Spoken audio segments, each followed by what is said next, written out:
Hey guys, it's Crypto here. Welcome to the SCRB cast. A few weeks ago, or a few days ago, I made a post on our Facebook page that said I had been given a really old computer, and if it was safe to power up in the house, I would make a video on it. So I've actually assembled the machine and I've powered it on, and it's safe. So here's that video. This is a Pentium 1 computer. I did have one of these, but this motherboard is a lot older than the one I had. This is an AT style machine. I give it a 2 GB hard drive, which is not the original. I had to upgrade that from the 1 GB one, which they wanted to keep. So this thing's been sat in my granddad's loft for maybe the past 15 years. Let's turn the light on and have a look inside. This is the Pentium 1 processor underneath here. This is not the original heatsink either. The other one, the bearings and the fan went, and it was absolutely awful. So I ripped this one off an old 800 MHz Intel Celeron. It was a Pentium 3 or something. Here is a USB card, which doesn't work with the 95. That was only to boot a few diagnostic tools before I made the video. Sound card. Under here is an Ethernet card. I don't know whether you can see that. And this is the graphics card. And under this massive cables here, you can probably just about see the RAM. There we go, that's 48 megabytes of 72-pin SIM memory. So, this video is mostly going to be about how a machine from this era, 1996, copes with modern day tasks. Maybe not gaming or anything, but I mean the really lightweight tasks that you probably give this computer to grandma to go on the internet and type up some documents and view pictures and stuff, or give it to your son when he starts school and there's really no point in buying him anything really much better. So we are going to put this camera in its stand, turn off the light, and we are going to power the machine up. And some of the tests that we're going to be doing are music. Just listen to a few little MP3 files. And we're going to be browsing the internet. Very basic internet browsing. We're not going to be going on YouTube because it doesn't work. And we're going to be connecting to my network and browsing my Linux file server. And we're going to do some word processing. So really just the basic, bare necessities that you want a machine nowadays to do. Is it going to do it? Actually, I've done multiple takes of this video. This may be the 7th or 8th, and I'm actually very surprised with the results. I mean, for a machine that was made nearly 20 years ago, with Windows 95, actually it's fared a lot better than I thought. Okay, so we're powering up now. We have life, I think. There we go. Center the camera a little bit more and try and focus it. There we go. Okay, so we're going to boot into Windows 95, and when it's started, we're going to do our first test.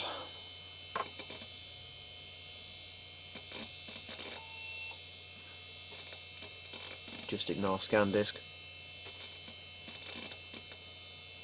This thing has actually an AT computer. I've never actually built one of these before, so yeah, to actually kind of have to assemble this thing from the parts they gave me, it was kind of a little scary really, because I'd never really built them before. I'd taken them apart and messed with them, but I've never really built one until now. Right, so let's log in and begin the first test.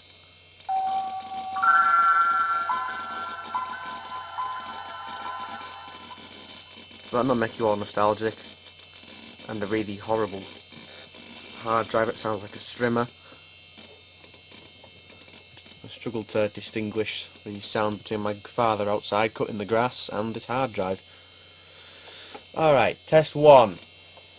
Let's test some music. This is some Creative Commons heavy metal, so we're going to play this file in Real Player, or Real Jukebox as it's called. It does take a while to open, but it will do it.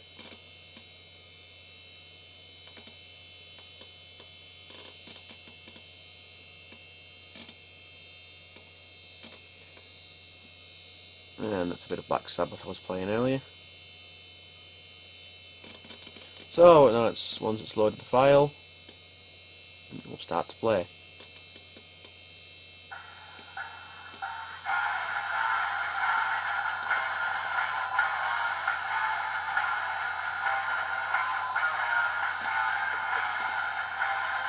Well, that's playing. I'd say that's a test passed. I mean, if you want to listen to music, it's in 216 kilobits a second. So that's fairly decent quality music. I mean, the speakers built into this monitor I'm using are terrible, but the machine's playing the music. So at the same time, let's load Microsoft Word.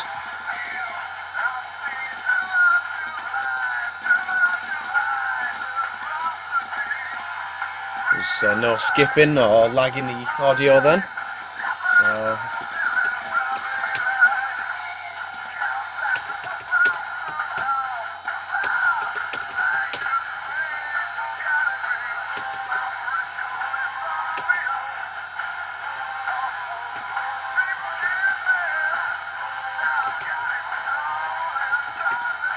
Right, so it's sort of my testing. This keyboard is terrible. I mean, the keys just they don't work. You have to literally smack them to get them to work.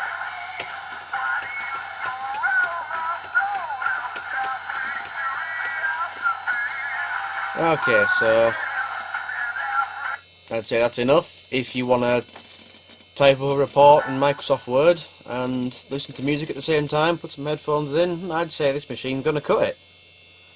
So, test 2, which actually I bet no one would think I do with this, is we're actually going to do some file extracting. So here's a WinRAR archive of the music files we had before, and we're going to extract this file, or this whole album of music. So these are all, I think there's about 12 MP3 files in total. The whole archive is maybe 70 megabytes. I think it had like average compression. And we're on the 3rd track, 4th track. And get ready to go to the 5th. I mean, my dad's Pentium from maybe 3 years ago isn't actually much faster than this, if I'm honest with you. I think the main bottleneck is the hard drive, because I think it's actually about to die. And don't take the progress bars word, they're very inaccurate. It's actually nearly done.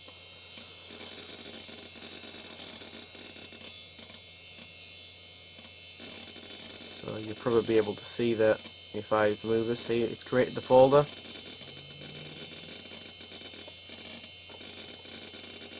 And it should be extracting it.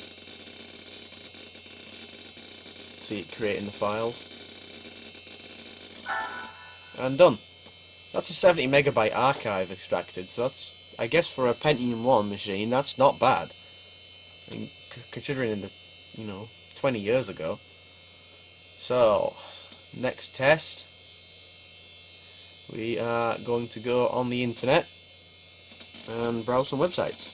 So, we're using Internet Explorer 5.5 because that is the earliest web browser that I could actually get any machines to any pages to even display it remotely correctly, because it's just everything else doesn't work. Netscape Navigator, the oldest version of Firefox is so slow, and basically, yeah, everything's totally useless otherwise. No. For some reason, when I installed AOL, it hasn't deleted the home page, and it still keeps trying to load it. However, I don't want it to. So let's just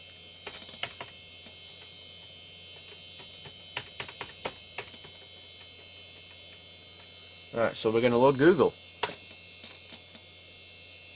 Wasn't that bad. I mean, that was fairly quick. We're going to search for something.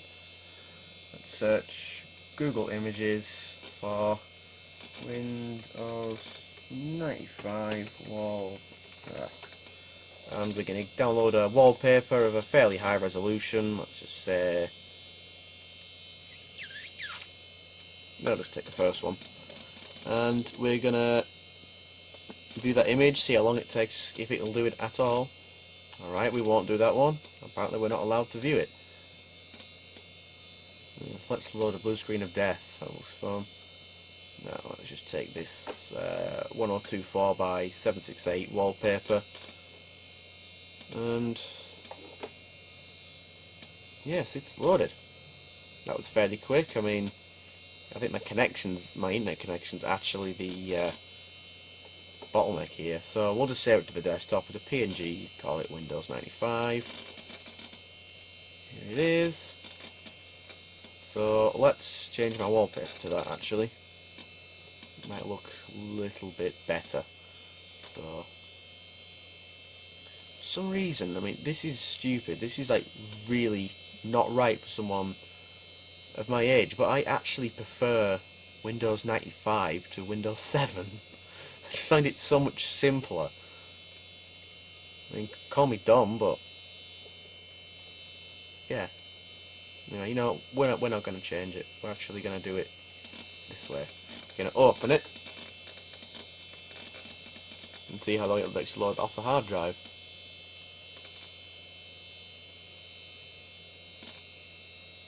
Really not that bad. I mean, yeah. I mean, I'm used to an SSD, so I don't even know what slow is. So let's set it as wallpaper via Internet Explorer, and it has changed. Alright, so let's connect to my network, connect to my Linux server, and let's load another wallpaper.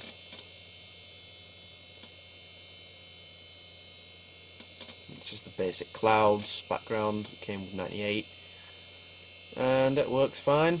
Let's try something a little bit more intensive.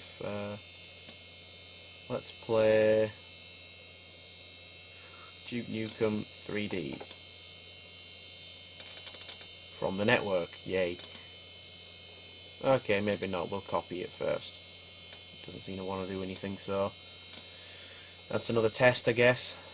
Copy that to C and paste, and this is how long it takes to copy Duke Nukem. So for if you just, again, managing files, copied a few things around, browsing very basic internet, and you know, very basic task. Personally, I think this machine's passed every test so far. Obviously you can't set the boundaries too high, it's 20 years old. Right, so let's launch Duke Nukem 3D.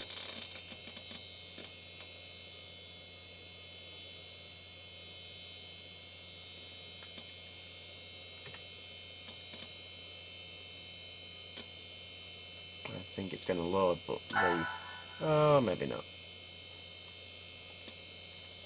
Let's try it with the other configuration file.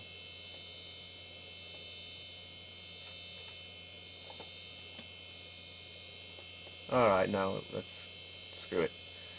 Okay, so it seems to have failed. Let's just run the setup program. So we'll use Duke 3D. From what I remember, I had to disable all the sound to get this to work, even run, because it doesn't like my sound card whatsoever. Screens running 320 to 200. Save and launch. We'll see if it works now.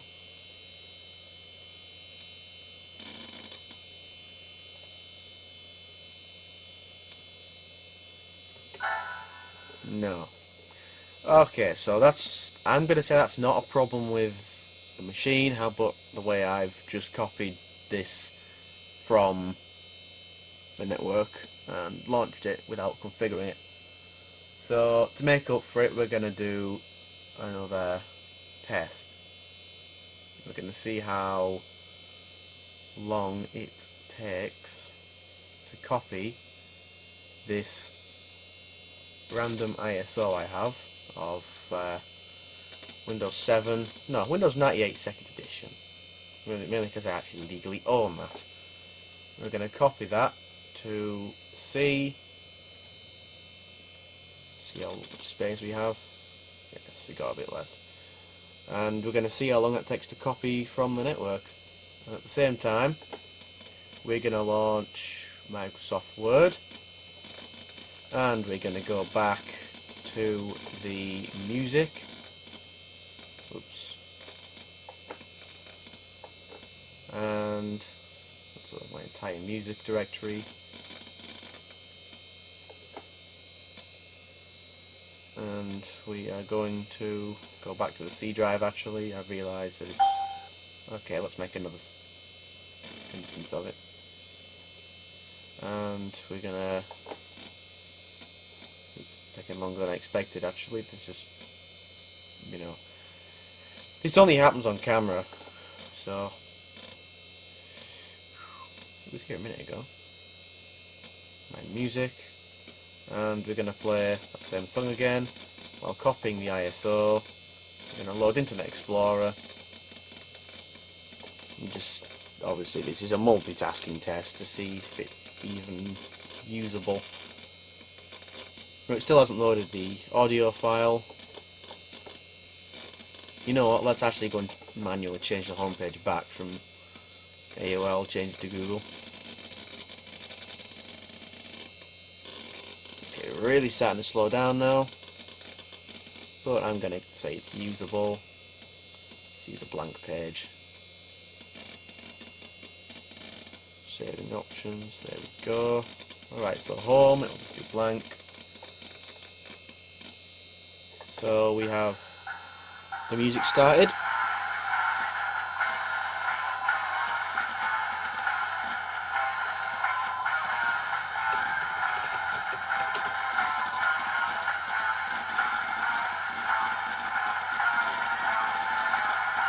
Right, let's launch Google. Let's search something on Google. We're going to search a website this time.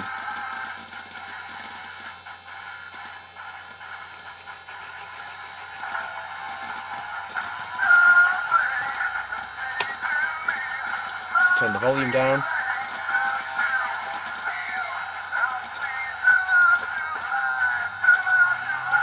And it's really starting to slow down.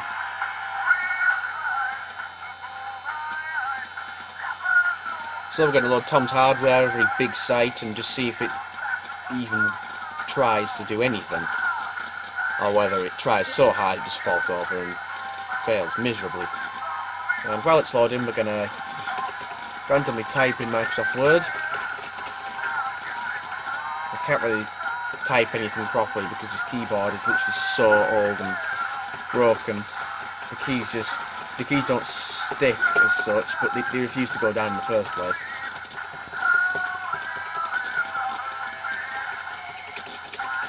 We just type in like a 3-year-old. Is Tom's Hardware loaded? No, it's trying. Maybe not.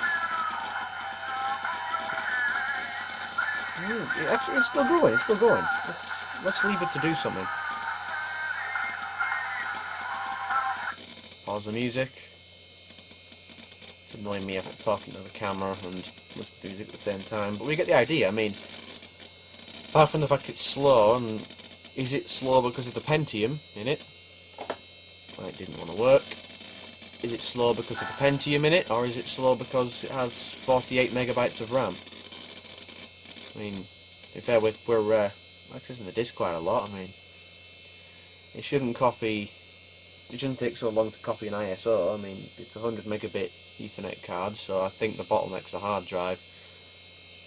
But we loaded the websites, we copied files, we played music, and we did some word processing at the same time. Now, fair enough, a big website like Tom's Hardware wouldn't load, but the smaller websites then older ones do actually work. I mean, when I tried YouTube, it didn't display the page properly, and it was extremely slow, but it did work. The videos wouldn't play, but yeah, I mean, what would you expect? I mean, this thing's 20 years old, and in fact, I think it's actually more than 20. You said he bought it around 1996. He could have bought it, you know, in 1995. So let's do the toolbar again. See if there's anything else we can get this thing to do. Go back to the network. Let's see if it'll play this video. No, it's an MP4. It didn't like that. Backups, no. Pictures. Alright, we have some pictures here of, I think this is my guinea pig actually.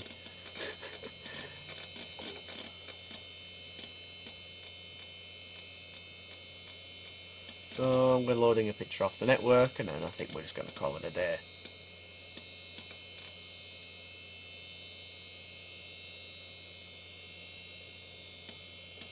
Alright, I really don't know what that is. In fact, this image is a lot big. Well, it's actually a very, very big image. The whole... This was taken on my LG G3, and that has like 13 megapixel camera, so... But the fact it's probably still trying to load it now, we're viewing it at 1024 by 768 screen resolution, so... Yeah. Sorry if it's creepy, but this is my guinea pig, and he's been zoomed in 1,000,000 times. And now this thing is sadly starting to show its age. There's really nowhere to zoom out, is there? Size, toolbars, full screen, no. But let's just try simple. No. Okay, so that didn't work, but anyway, let's just close this thing. I think that's enough. So, yeah, I mean, for a machine that's 20 years old now, I think this is just about acceptable. I mean, it's a proof I'm on a Pentium, 48 megabytes of RAM, Internet Explorer 5. If you want it, don't use, well, use that product if you want. It isn't mine, so even I got that off a website. I do have a legal version of Windows 95 though, but it's sealed in the box, and I would like to keep it that way. So yeah, I think that's really good enough. I think it's really earned the right to be used as a machine in my house. Not that it's even remotely useful for anything I want to do, but if you are someone who just wants to browse very basic websites, do some word processing, if you even want to cut it off the internet and just not even have it online, this thing will be perfect. Just for typing, printing things off, and you know, just the very, very basics, or even just playing MS-DOS games, saving them to floppy disk, one of these. Then I think this thing's gonna cut it. I mean,